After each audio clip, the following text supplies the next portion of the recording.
ప్రతిసారి దాని గురించి కంప్లీట్‌గా తెలుసుకున్న తర్వాతే స్టార్ట్ చేద్దామనుకున్నాను. సో, ఒక బుక్ పెట్టాను. రాసాను. రిసర్చ్ స్టార్ట్ చేద్దాం అనుకునేసరికి మొత్తం ఇంట్రెస్ట్ కూడా పోయింది. తర్వాత నాకొకటి అర్థమైంది. మనం ఏదైనా చెయ్యాలి అనుకుంటే, దాంట్లో పర్ఫెక్ట్ అయ్యి ఫుల్ నాలెడ్జ్ ఉన్నాకే స్టార్ట్ చేయాలి అని అనుకుంటే, మనం ఎప్పటికి దాన్ని స్టార్ట్ చేయలేము. బికాజ్ ఈ మన మన దగ్గరున్న ఇంటర్నెట్‌కి మనం ఎంత రిసర్చ్ చేసినా మనకింకా కొత్తగా ఏదో ఒకటి తెలుస్తూనే ఉంటాయి. So, if we are waiting to become perfect to start something మనం ఎప్పటికి దాన్ని చేయలేము. So, don't wait until you are perfect to start something. Start it. The progress matters.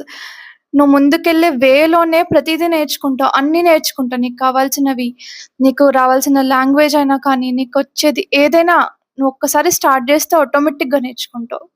Start చేయాలి అన్న థాట్‌తో ఆగిపోకు. స్టార్ట్ చెయి. ఆటోమేటిక్‌గా గెలుస్తావు.